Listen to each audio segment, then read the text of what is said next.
আর এই মুহূর্তে নজর রাখতেই হচ্ছে ডেডলাইনের আগে এসআইআর শুনানি শেষ। একদিন আগেই রাজ্যে শেষ এসআইআর শুনানি।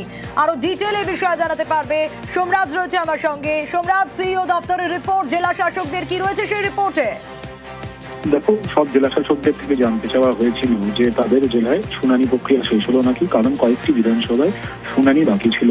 বিশেষ করে প্রায় 6 লক্ষের কাছাকাছি শুনানি বাকি ছিল গত শনিবার পর্যন্ত। এবং তারপর তুমি জানো, জাতীয় নির্বাচন কমিশনকে প্রস্তাব পাঠায় রাজ্যের মুখ্য নির্বাচনী আধিকারিকের দপ্তর, এবং তারপর কমিশনে বৈঠক করতে যান সিইও, এবং সেই বৈঠকের পর 7 দিন সময়সীমা বাড়ানো হয়, অর্থাৎ যে সময়সীমা আগামীকাল আছে।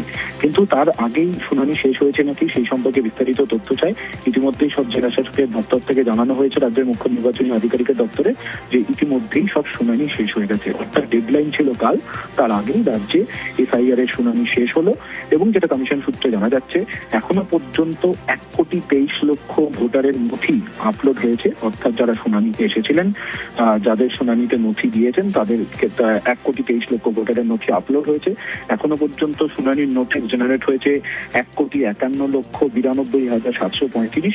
কিন্তু যেটা গুরুত্বপূর্ণ বিষয়, 3,55,679 ভোটারকে এখনো পর্যন্ত নোটিশ সার্ভ করা যায়নি, কারণ তাদেরকে পাওয়া যায়নি। যদিও এই যে সংখ্যাটা কেন নোটিশ সার্ভ করা গেল না এই 3,55,000-এরও বেশি ভোটারকে, সেই বিষয়ে এখনো পর্যন্ত কমিশন স্পষ্ট কোনো ব্যাখ্যা দেননি। তবে যেটা দেখা যাচ্ছে, যাদের নোটিশ দেওয়া হয়েছিল, অর্থাৎ যারা ইতিমধ্যে নোটিশ পেয়েছিলেন বিএলও মারফত, তাদের সবারই শুনানি প্রক্রিয়া শেষ হয়েছে। বেশ।